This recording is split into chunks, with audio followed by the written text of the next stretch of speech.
أعوذ بالله من الشيطان الرجيم.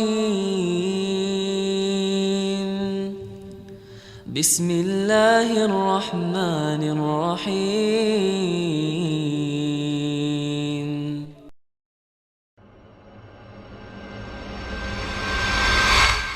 Assalamualaikum Ustaz. Waalaikumsalam warahmatullahi wabarakatuh.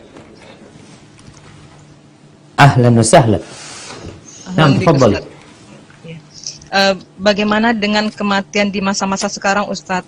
Orang jadi takut untuk takziah karena bertemu banyak orang, padahal banyak keutamaan di sana. Baik keutamaan untuk semayit maupun keutamaan untuk yang datang takziah. Dan untuk mensolatkan jenazah, apa bisa diganti dengan sholat ghaib Ustaz? Nah, barakallahu fiik. Jamaah rahimakumullah. Tadi kita bicara tentang keutamaan umrah di bulan Ramadan. Gimana kita nggak bisa berangkat umrah di bulan Ramadan, Ustaz? Engkau punya niat. Ketika engkau punya keinginan, ditulis sama Allah Azza wa Jalla. Gimana nih orang yang nggak takziah, padahal dia niat takziah. Orang yang ingin mensolatin jenazah, padahal dia ingin, tapi nggak bisa mensolatin jenazah. Dia ingin mengantar ke pekuburan, tapi nggak bisa mengantarkan. Karena kondisi yang ada, tetap dia dapat pahala. Jadi ini yang indah dari COVID-19. Tinggal bagaimana engkau berniat baik. Kita ini jaga niat baik nggak? Jadi kata Rasul sallallahu alaihi wasallam, yuktabu lil mar'i idza kana musafiran atau maridan makana ya'malu sahihan muqiman. Akan ditulis pahala buat seorang yang sakit atau musafir seperti yang dia kerjakan ketika dia sehat, ketika dia sedang mukim. Jadi kalau bicara keutamaan yang mungkin hilang, keutamaan umroh Ramadan yang mungkin orang nggak bisa berangkat umroh, tapi tetap dia akan mendapatkan keutamaan tersebut. Maka COVID-19 mengajarkan kepada kita untuk niat baik.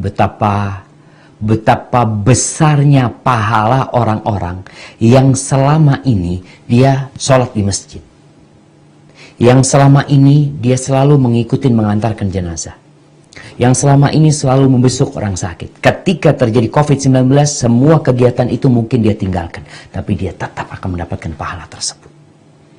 Adapun berkaitan dengan apakah mensolatin dengan sholat gaib? Nah, Anda membaca fatwa para ulama Syekh Sulaiman Ar-Ruhaili ketika tidak mampu melakukan itu semua.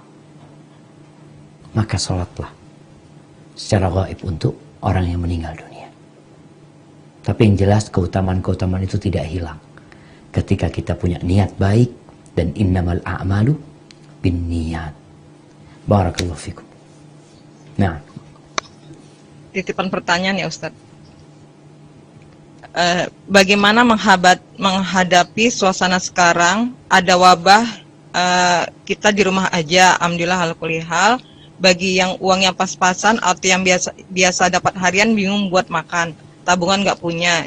Jika ikutan dagang masker atau hand sanitizer yang sekarang lagi booming, tapi dengan harga pasaran sudah tinggi, ini hukumnya gimana ya Ustadz? Jualnya sih nggak banyak dan nggak nimbun, karena memang barang pun susah. Misal dapat beberapa buah dijual dengan harga pasaran sekarang, ini hukumnya gimana Ustadz? Apakah uang yang didapat halal? barakallahu fikum. Nah, iya jamaah, ini kondisi bagaimana saudara-saudara kita ya, yang hidupnya pas-pasan, kadangkala gajinya harian, ketika dia tetap di rumah, dia akan kelaparan, mungkin nggak ada nafkah buat keluarganya. Boleh nggak dia memanfaatkan kondisi yang ada untuk berjualan masker, untuk berjualan hand sanitizer? Sejatinya jualan hand sanitizer, jualan masker, nggak apa-apa, nggak ada masalah. Yang penting kita tidak melakukan penipuan, kita tidak melakukan penimbunan, dan harga seperti itu harga yang boleh yang diterima oleh masyarakat. Karena juga pemerintah, Anda melihat, akan menindak mereka yang menjual dengan harga yang tidak sesuai dengan pasaran. Jadi kondisinya semoga nggak ada masalah ya, ketika dia menjual sesuai dengan harga pasaran, tapi tidak dengan maksud untuk memanfaatkan momentum yang ada menyusahkan orang lain. Semoga nggak ada masalah. Tapi ketika harganya sudah melebihin pasaran, pemerintah kalau nggak salah akan menindak mereka. Karena itu sudah ada unsur orang ini sakit ya, orang ini perlu, malahan dia bukan membantu orang, menyusahkan orang. Hadza wallahu a'lam bissawab. أعوذ بالله من الشيطان الرجيم بسم الله الرحمن الرحيم